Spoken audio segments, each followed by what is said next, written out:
Hello guys! Another day, another vlog. Ayan, pasukan na naman. Simula na naman ang pasukan ng mga eskwela. Maiiwan na naman kami ni Baby Linsel sa bahay. Sobrang tahimik na naman ang aming bahay. So dahil nga first day of school, ay nagplansya muna ako ng uniform ng aking mga junakis. Sabi ko nga ay gigising ako ng 3:30 dahil maaga akong magluluto. Pero yung alarm hindi tumunog.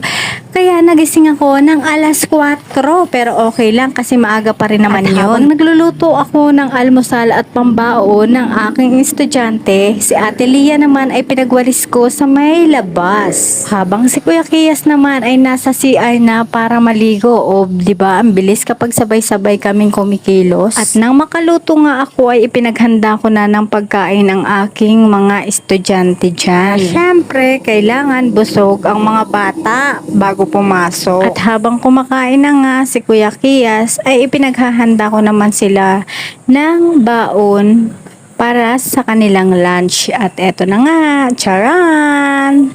Ayan, masarap pa Kuya Kiyas ang niluto ni Mama. Pero syempre, hindi ako magpapahuli, kakain na rin ako dahil ako ay maghahatid sa kanila sa school. Lalong-lalo na kay Kuya Kiyas dahil hindi pa niya alam ang kanyang room. At dito nga si Kiyas ay kinakabahan kasi hindi pa niya alam yung kanyang room.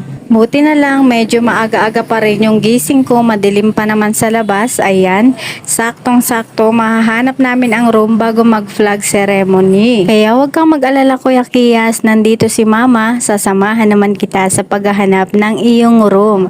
At dito, sa mga oras na ito, ako ay nagsusukulay dyan at kita nyo naman ang suot ko, simple lang yan ha. At habang ako ay nagagayak nga, si Kuya Kiyas ay pinapunta ko na sa itaas kay Tito Brian niya. Para nga may masakyan si Kiyas papunta sa school dahil hindi na naman kami kakasya sa motor ng partner ko. At sa mga oras na ito nga, si Baby Linsel dyan ay tulog pa, pero hayain na, okay lang yan. At eto nga, nakagayak na rin si Ate Leia. Pero uunahin kong ihatid si Kuya Kiyas kasi medyo may kalayuan ang kanyang school. Kung magkukumute ay kailangan siguro 3 sakay pa siya or 2 kasi unang sakay ay tricycle palabas at kapag nasa highway na ay mag-jeep pa. Kaya sabi ko, mas mabuting ihatid na lang muna siya today. Maghahanap rin kasi ako ng masasakyan ni Kiyas na mas maganda sana yung naka-service na siya para hindi na ako masyadong nag-worry sa kanyang sasakyan. At sa mga oras na ito nga ay nasa school na kami ni Kiyas.